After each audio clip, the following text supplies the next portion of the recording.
Are you attempting to use the bathroom? Emily's voice sliced through the air, tinged with disdain. Dirty old people are banned from using it. We use that toilet too, you know. If you guys use it, our brand new toilet will get dirty immediately, won't it? Wilson added, his tone clipped and dismissive.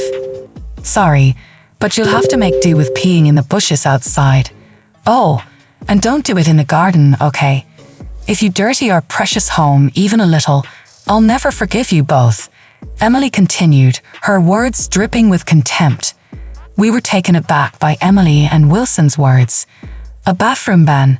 That's just unthinkable. No matter how much they dislike us, such behavior is inexcusable. We have endured harsh words from our son and his wife before. As the kind of people who dislike fights, we've always quietly accepted their treatment. But now we've reached our limit. We need to make it clear what happens when they make enemies of us. I started plotting a scenario for revenge. I'm sure this plan will work. My name is Sarah, a 62-year-old homemaker. I live with my husband, Johnson. I met Johnson, my husband, at the company where we used to work. After Johnson's persistent pursuit, we started dating and smoothly transitioned into marriage. I was blessed with a son with Johnson, a lively boy we named Wilson, and raised him with care. Wilson grew up healthily and eventually found a job. He married a woman named Emily and built a family. I remember feeling genuinely happy when he first introduced Emily to us, but that happiness didn't last long. Everything went all right when I realized why she had married him. After marriage, they lived with us. One day, Wilson and Johnson were out, and only Emily and I were at home. At first, we were chatting amicably in the living room, but then Emily's mobile phone rang. It seemed she received a call.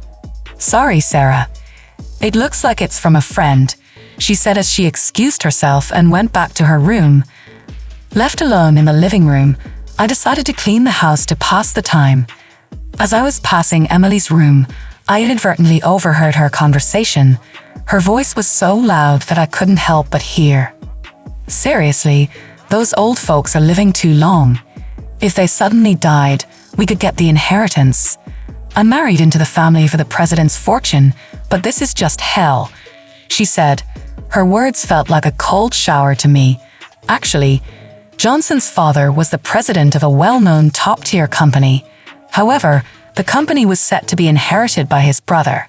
Still, being part of the president's family, Johnson had some share of the wealth. It turned out Emily had married Wilson with that very intention in mind. They probably believed that once we passed away, the inheritance would become theirs. In fact, we had always treated Wilson and his wife with this in mind. Such behavior couldn't be tolerated. I shared this with Johnson that night. Initially, he was shocked, saying, "Really?" But he trusted my words. After discussing, we decided not to act immediately but to observe if Emily would reveal her true intentions. Maybe, in the meantime, she might change her attitude and start treating us like a real family. It was a decision made with faint hope, but things didn't go as expected. To test Wilson and his wife, we observed their behavior. We invited them out, asked for help with chores, and so on. Gradually, they seemed to find us a nuisance, and their attitude changed. "Wilson, you're free now, right? Sorry to ask, but could you lend me a hand with the laundry? My back's been acting up," I said one day, spotting Wilson relaxing in the living room. Although Emily had spoken earlier that day, Johnson suspected they might be in cahoots. Wondering if Wilson shared Emily's sentiment, I approached him to gauge his feelings. At my request, Wilson glanced up from his phone, sighed with annoyance, and retorted, "Can't you do that yourself, Mom? You're a mother after all. Shouldn't you handle the household chores by yourself?" He then returned to his phone, clearly disinterested in helping. His demeanor seemed to imply, "I have no intention of being family with you." The thought sent a chill down my spine. Don't say that. Family should help each other when in trouble. You have your own family now, Wilson. You need to act responsibly. I trembled, fearing that even Wilson, whom we had raised with love, was betraying us. I desperately pleaded for his assistance, But Wilson remained unmoved, refusing to even look up from his phone or budge from the sofa. His unwillingness to help was evident. Persisting in my request, he let out a heavy sigh and continued, "Enough is enough. Yes, you're my mother, but that doesn't give you the right to be selfish. I have a wife, Emily, and I need to work for her. I'm already exhausted every day, and now you're asking me to do chores too. That's cruel. Don't ask us to do such things anymore. We are essentially strangers." His words pierced deeply into my heart, confirming my fears. Both Wilson and Emily seemed to be eyeing Johnson's inheritance, indifferent to us as long as they received it. This betrayal from family deeply wounded me, yet we couldn't foresee something even worse. I immediately informed Johnson about Wilson's possible intent for the inheritance, a notion he seemed already convinced of. I nodded in agreement, acknowledging the distortion that had seeped into our family dynamics. Wilson and his wife had made the decision to move out, and when they broached the topic, a sense of relief washed over us. Living with them had become unbearable, and sharing the same roof had become distressing. They expressed their desire to reside in a new single-family home, a venture that required a considerable amount of financial resources. To expedite their relocation, we decided to extend financial assistance. "Dad, Mom, thanks," they expressed gratitude, but beneath their words lay an underlying meaning that tempered our joy. As the construction of their new house concluded, the day of their departure arrived. Packing their belongings, they bid farewell to our home. A week later, we visited their new abode with a housewarming gift, a gesture tinged with reluctance on my part. Recalling my father-in-law's teachings on maintaining decorum, I resolved to endure the visit. "Nice house, isn't it?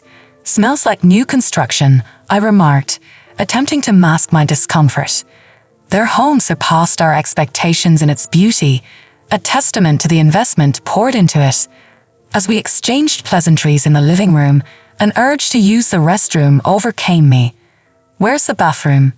May I use it?" I inquired innocently. Their response was astonishing. "Wait, are you trying to use the bathroom? Dirty old people are banned from using it. We use that toilet too, you know. If you use it, our brand new toilet will get dirty immediately, won't it?" Wilson's words stung, followed by his wife's admonition to make do with outdoor options lest we soil their precious home. Their callousness left me reeling. Despite their disdain, they were once family, but in that moment they seemed like strangers devoid of familial affection. It was then that I resolved to seek revenge, to bring them to ruin. Exchanging glances with Johnson, who mirrored my shock, it became clear that we were not wanted there. Having fulfilled our obligation with the housewarming gift, there was no reason to prolong our stay. If they were determined to treat us with such disdain, then our presence was indeed a burden. It was time to depart, to leave behind the household that no longer welcomed us. I had expected an unwelcoming atmosphere, but being totally banned from using the toilet and directed to the bushes was a blow too harsh to bear. "Yeah, leave right now. We don't want this house getting old and musty because of some old people. Don't stay any longer than necessary." Wilson's words echoed with disdain, stripping away the familial bond I once cherished. Grapple with these conflicting emotions later. For now, the priority was to depart. "Don't come over unless absolutely necessary. We've got your gift, so you're of no use to us now. Maybe see you at the baby shower, but that's it." Emily's demand for our departure was laced with greed, a stark contrast to her insistence on receiving gifts despite wanting us gone. Though giving them gifts felt burdensome, we possessed the means to keep the peace, and I reluctantly accepted. "Then let's separate. If you despise us so much, it must be hard to continue as a family, right?" I proposed, eager to distance ourselves from their toxicity. Emily readily agreed, perhaps unaware of the consequences. Gathering our belongings, we left Wilson's house, their lack of farewell signaling the beginning of our retaliation.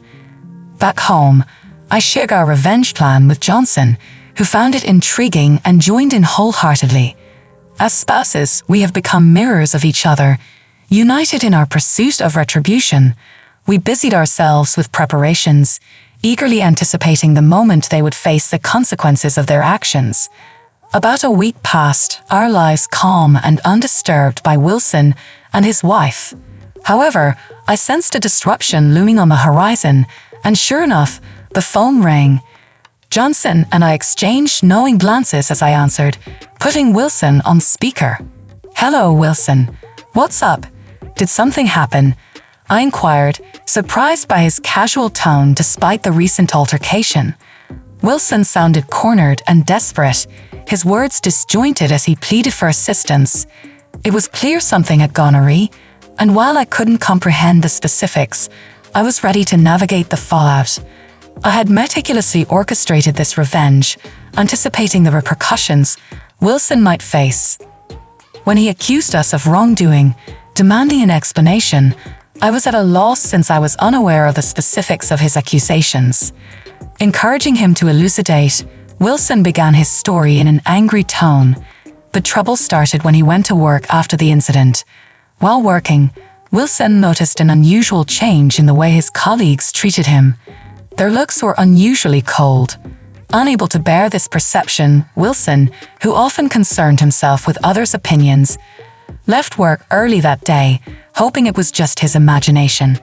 He returned the next day, only to find the cold stares persisting. Confronting a colleague about it, all he received was a cryptic response. "Ask yourself." His plight extended beyond his department. It seemed everyone in the company, from high-ranking superiors to colleagues in other departments, regarded him with disdain. Wilson felt as if every employee he encountered held him in contempt. Despite his best efforts to understand the reason behind the cold treatment, unable to pinpoint a reason for his mistreatment at work, with no job-related mistakes on his part, Wilson surmised that my husband, Johnson, a member of the company's founding family, and I must have been involved in some way. Accusing us, he lashed out, demanding that we take responsibility. Indeed, the frigid perception Wilson faced was not a figment of his imagination, but rather a calculated part of our scheme. We promptly informed my brother-in-law about Wilson and his wife's mistreatment, and being greatly valued by him, he was furious upon hearing the ordeal.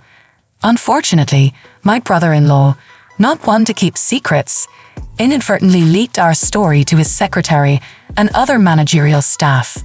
Soon enough, the entire company knew about Wilson's perceived misdeeds, and everyone began to scorn him. Faced with a hostile work environment, Wilson was unable to continue working, especially given his susceptibility to others' opinions. Although his employment was a result of nepotism, considering his lackluster academic history, he couldn't possibly manage a proper job search.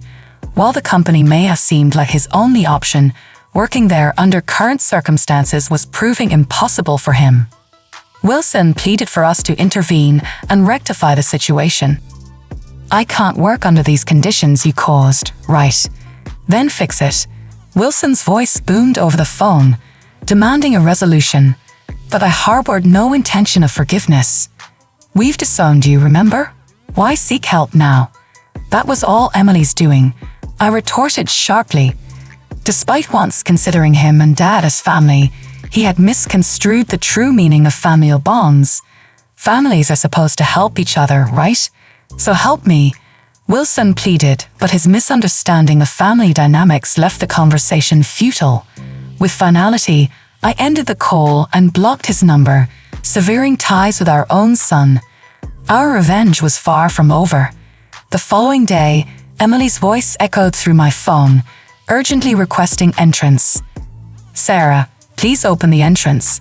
I have something to discuss, including about Wilson." "Let me in quickly," she implored. However, our former home was no longer our abode. We had sold the house we shared with them, moving to a new, grander single-family home chosen with a subtle hint of competition. Confounded by our disarmament, Emily persisted, oblivious to its implications. "Then where are you? Things are terrible here. If we don't know where you are, how can we receive the inheritance?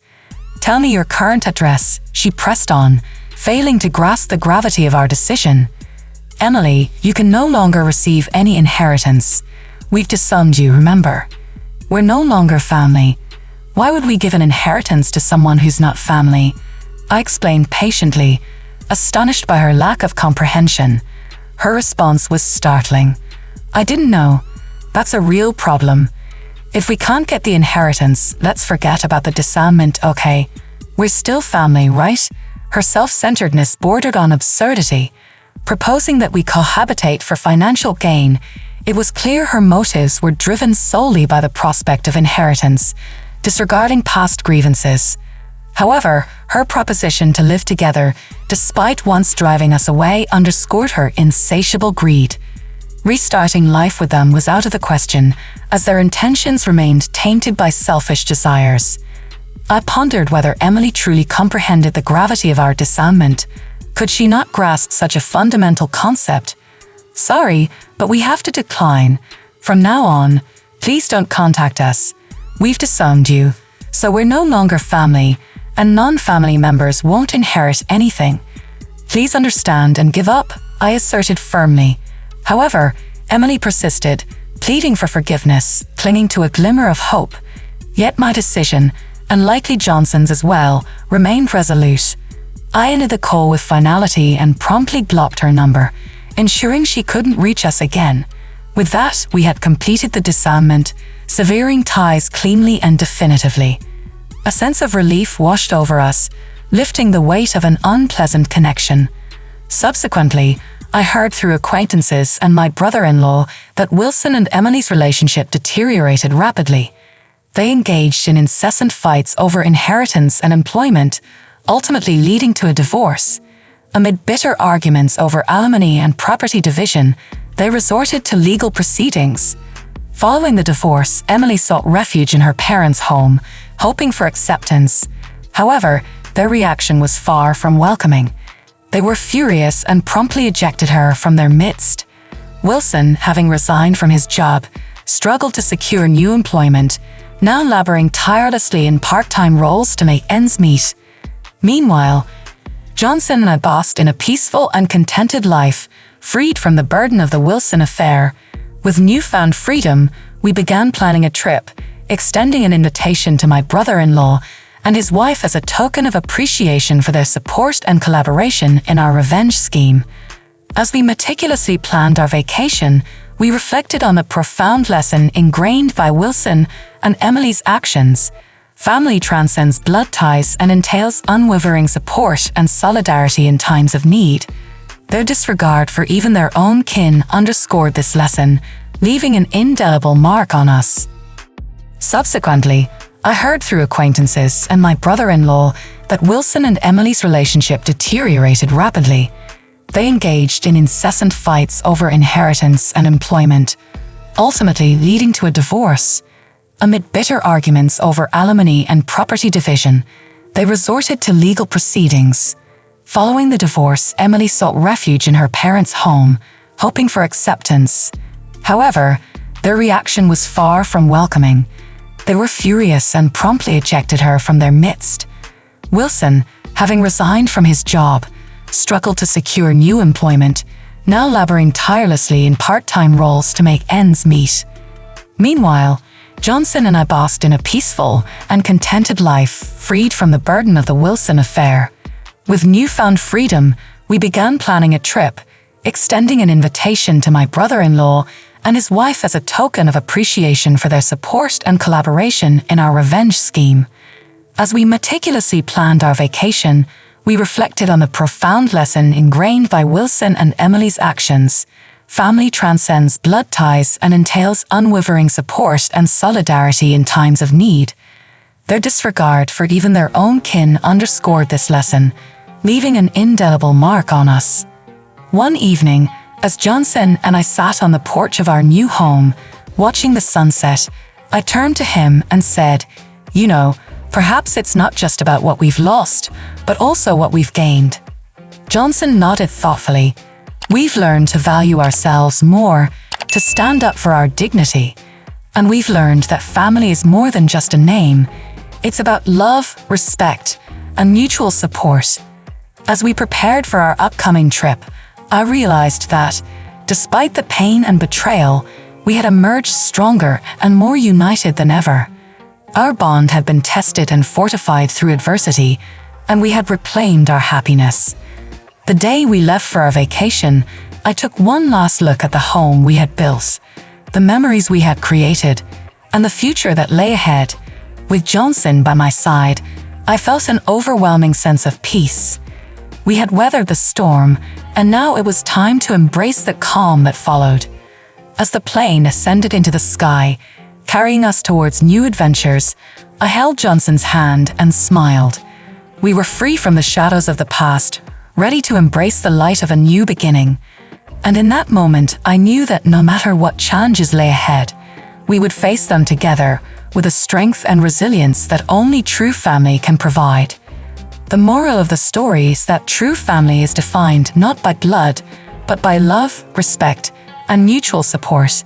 Family members should stand by each other, treating one another with kindness and understanding.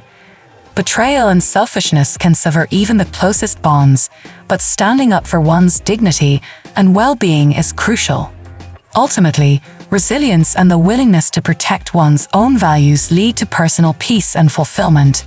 Thank you so much for watching this gripping tale of betrayal, resilience, and ultimate triumph. If you enjoyed this story, don't forget to give it a thumbs up and share it with your friends. Remember, family isn't just about blood relations, it's about the love, respect, and support we give and receive.